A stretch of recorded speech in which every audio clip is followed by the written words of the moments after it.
Hi, this is Roland from PMI JCM Realty Group, where we manage properties from an asset management perspective. So what are we talking about today? Today we're going to talk about tenants, right? And raising the rent for those tenants.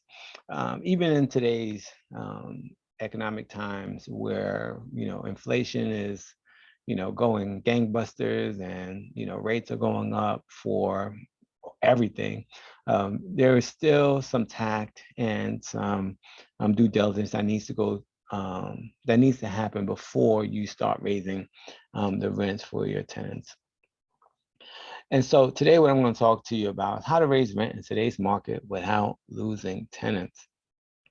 Now, for me, I generally don't raise rents any more than 10% per year, right? So anywhere from 1 to 10% per year. And I know that some, rental property managers and some owners have, raised rents by $800. And I'm not sure what the base was, but if it's more than 10%, then I probably wouldn't be doing that, right? And so what I'm going to talk to you today about is how to do that in a way that's reasonable, fair, in a way that's going to keep your tenants with you. Okay, so the first things you want to do is check local laws, right?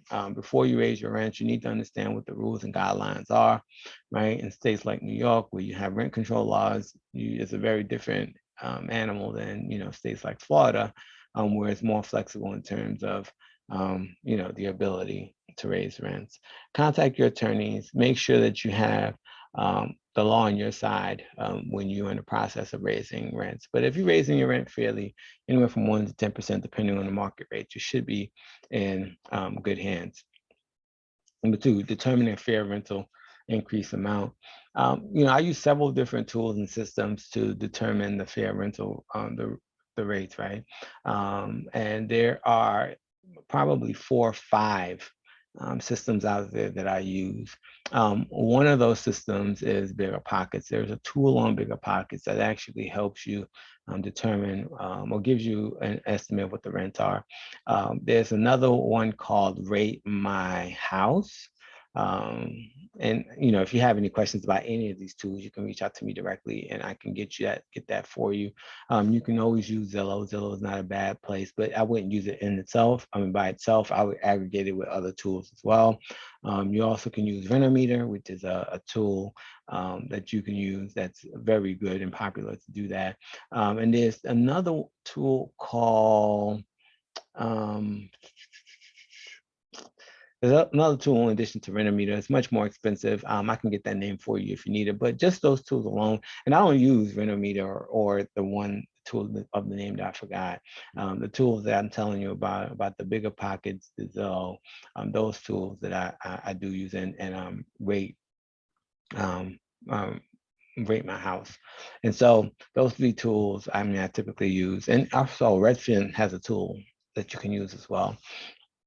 And so if you use those four tools, you get the average, or you take an aggregate of those 4 systems, you will get a good understanding of what the rate should be for a property. Next, set the rent increases expectation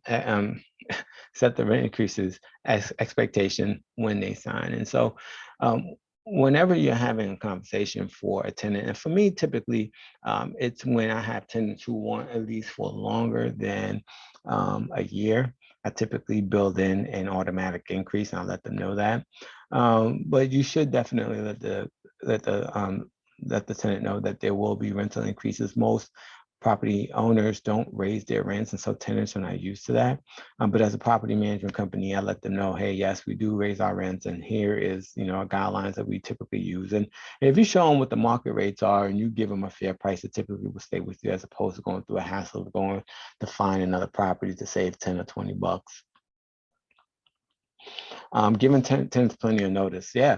And so I believe good tenants look early, and I believe good property managers and good landlords contact their tenants early when it comes to renewing their lease agreement. And so 90 to 120-day notice is fair. 30 to 60 days, I think 30 days is cutting it close. 60 days is better. Typically, I use about 90 days. I give them a 90-day notice before we raise the rent, so they know what's coming and they can make a decision how they want to move forward or not.